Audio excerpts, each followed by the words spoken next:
Vždy ste chceli hrať na počítači nejakú PlayStation exkluzívnu hru, ale nevedeli ste ako? Tak na konci tohto videa budete vedieť, ako si zahrať niektoré PlayStation exkluzívne hry na počítači. Ale v tomto videu sa zameráme iba na tie pre PlayStation 3. Takže ako prvú vec si otvoríte váš prehliadač a nájdete si stránku RPCS Free, potvrdíte všetko. Teraz si pozriete túto v Compatibility, tú hru, ktorú si chcete stiahnuť. To znamená, že v tomto videu ja si stiahnem Demon's Souls.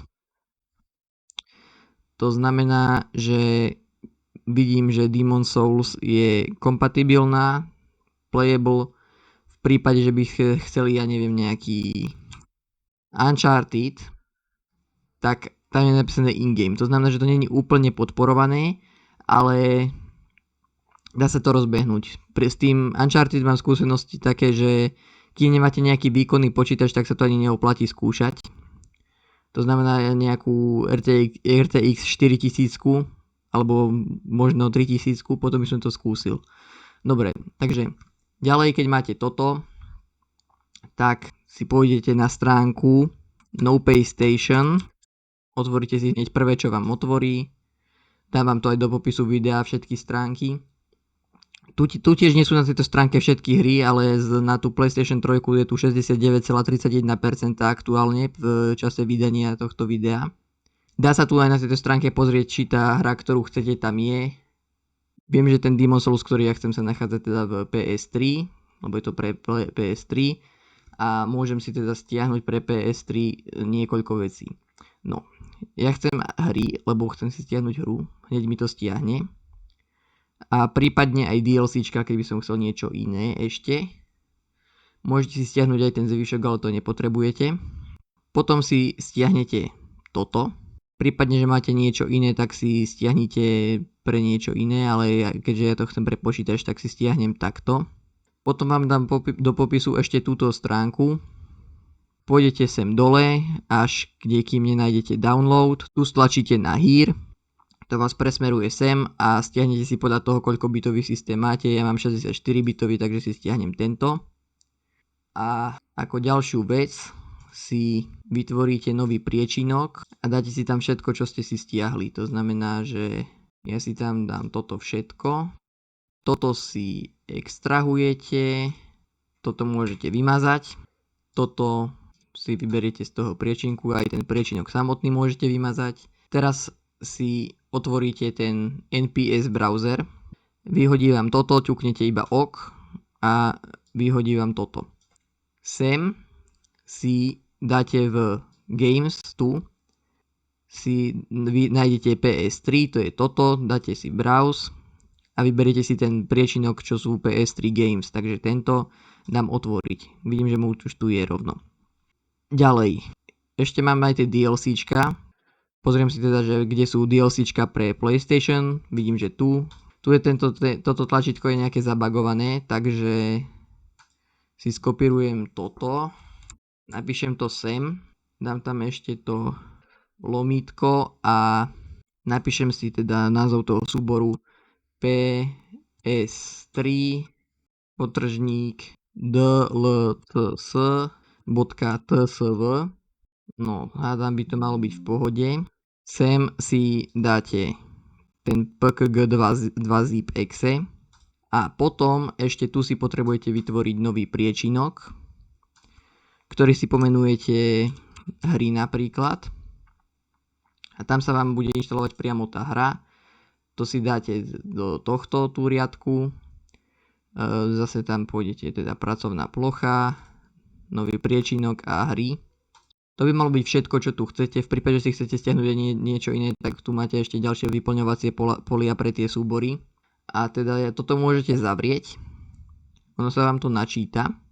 Tu si vypnite všetky lokalizácie okrem Európy a Ameriky, tak je to najlepšie. A vyhľadáte si teda hru, čo chcete. Takže ja chcem napríklad ten Demon's Souls, vidím, že tu je, hej. Prípadne je tu aj ten Uncharted, alebo aj God of War. Ale ja idem teda na ten Demon's Souls. Takže ja si zoberiem asi tú európsku verziu. Vyznačíte si to a stlačíte download and unpack a začne vám stiahovať. V prípade, že chcete tie DLCčka, to znamená, že nie hry, tak si ťuknete tu DLCčka a vyhľadáte si. Vidím ale, že pre Demon Souls není žiadne DLCčko, takže tam nepotrebujem nič. Počkajte si, kým sa vám to stiahne. Môže to trvať niekoľko minút, prípadne niekoľko hodín. Zatiaľ si môžete pripraviť program, ktorým to spustíte, tzv. Emulátor, čo je teda, zase pôjdete na túto stránku RPCS Free a pôjdete do Downloads a tu si stiahnite pre váš systém, takže mám Windows, tak si dám Download. Stiahne mi ten RPCS 3, ktorú potrebujem. Keď sa vám to stiahne, dajte si to iba do priečinku, kde to chcete mať uložené. Ja si to dám do svojho neviditeľného priečinku na pracovnej ploche. Extrahujete si to, môžete si vymazať ten zip súbor. Otvoríte si teda ten RPCS 3 pomocou tohto. Aj keď vám napíše, že to nespúšťa, tak si to spustíte, je to bezpečné.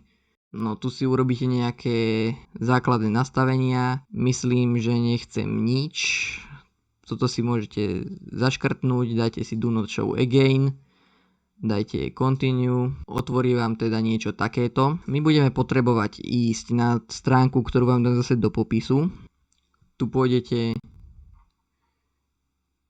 sem dole do update using the computer si stlačíte.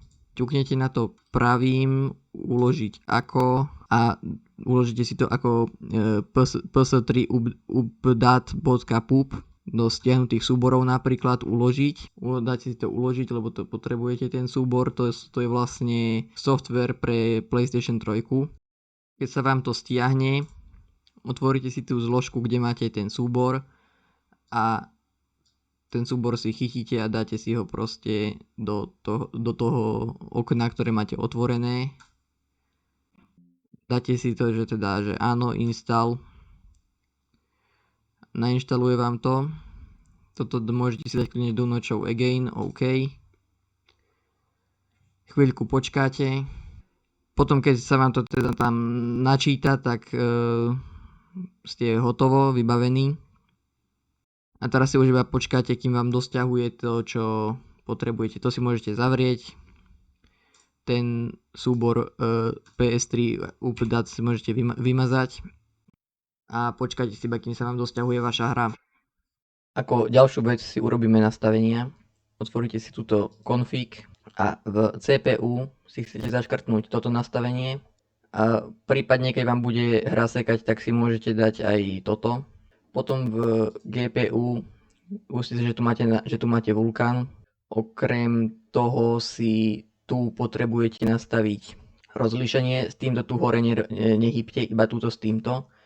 To znamená, že ja si dám 1920 x 1080. Tento anti-Soptic filter si môžete dať s tým trošku experimentujte. Môžete si to dať na 2x alebo na 16x, keď máte silnejší počítač. Auto aliasing si vypnite v prípade, že máte slabší počítač. Potom už nechcete meniť nikde nič, jedine v prípade, že by vám tá vaša hra nefungovala poriadne, ale to si už nastavíte priamo v tej hre. Toto sú také nastavenia, ktoré by malo používať každá jedna hra. Takže dáte si apply, save. No a teraz si môžete tu dať tú vašu hru. Takže ako prvé takže otvoríte si ten priečinok, kde máte tú hru. Ja som si to už presunul. Vytvorili sa vám tu dva priečinky. Jeden je Xdata, jedno je Packages. Zoberete si to Packages, to je tá hra samotná, to dáte do toho. Spýta sa vás, že či to chcete nainštalovať. Dáte, že áno. Počkáte, kým sa vám nainštaluje tá hra. Keď sa vám to nainštaluje, ťuknete iba OK. Ako ďalšiu vec si chcete zobrať túto Xdata a dať tam aj to, lebo to je licencia k tej hre, bez toho by sa vám to nemalo zapnúť ani. Ďalej, už tu máte nainštalovanú tú hru. Ďalšiu vec si otvoríte Google, pôjdete a vyhľadáte si tú vašu hru.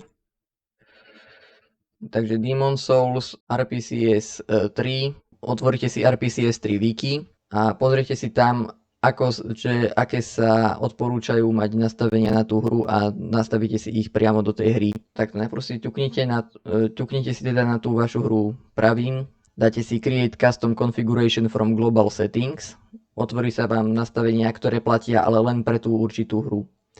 Takže SPU Block Size, vyhľadáte si to nastavenie, SPU Block Size, Option Save, máme nastavené na Save. GPU Configuration, Resolution Scale Threshold, chcete mať údajne na 640x640, dáme si to na 643, to hádam ničomu neuškodí. Potom Write Color Buffers tiež potrebujeme si zapnúť, lebo tam je trošku nefunkčná grafika v tej hre. Potom v Advanced Configuration ešte a maximum SPURS threads, to je toto a máme si to dať na 3 podľa tohto. Takže by mali byť nastavenia, ktoré potrebujete pre Demon's Souls. Apply Close, teraz by ste mali mať vlastné nastavenia. Tu si urobíte v Pets nastavenia ovládania. Máte tu niekoľko, to znamená klávesnica, DualShock 3, 4, DualSense, X-input alebo tak, to znamená, že ja si to nechám na klávesnici a potom si to zatiaľ si nechám nastavenia tak ako sú a potom vyskúšam a keď mi nebudú vyhovovať, tak si ich zmením. Ďalej si na to ťuknete zase pravým a dáte si Manage Game Patches. Yes. Tuto pre Demon's Souls teda sú, si vy pozriete patche, ktoré chcete, hej. Tu si tiež môžete pozrieť na tej wiki stránke, že ktoré sú odporúčané, takže ja si tam dám tie. Určite chcem Unlock FPS, toto tiež potrebujem. Motion Blur netreba. Apply Save. Teraz mám nastavené už aj tie patche. A teraz si môžete toto si môžete zavrieť. A môžete si zapnúť tú hru. Najprv sa vám teda načítajú tie PPU moduly, to chvíľku môže trvať. A potom, čo si tú hru prvýkrát zapnete, tak sa bude trošku sekať, lebo sa budú ešte ťahovať shadery, ale potom, keď to budete hrať už zase znova, tak už potom by sa to nemalo sekať. Takže teraz chvíľku iba počkajte. Dobre, hra sa nám zapla. Beží na 60 fps, aspoň to tvrdí teda. Ešte si to môžete v nastaveniach prípadne v konfigurácii nastaviť že sa má hra zapínať v full screen móde.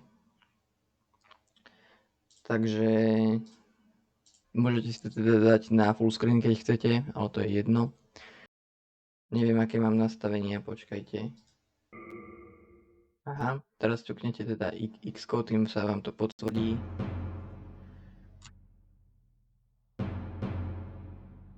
A hra funguje.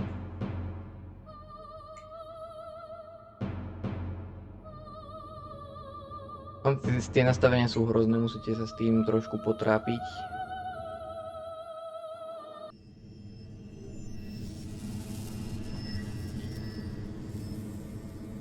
Úvodná cutscéna nám skončila a teda hra je hrateľná, len nemám nastavenie poriadne, takže idem ich teda vyriešiť a uvidíme sa pri ďalšom videu.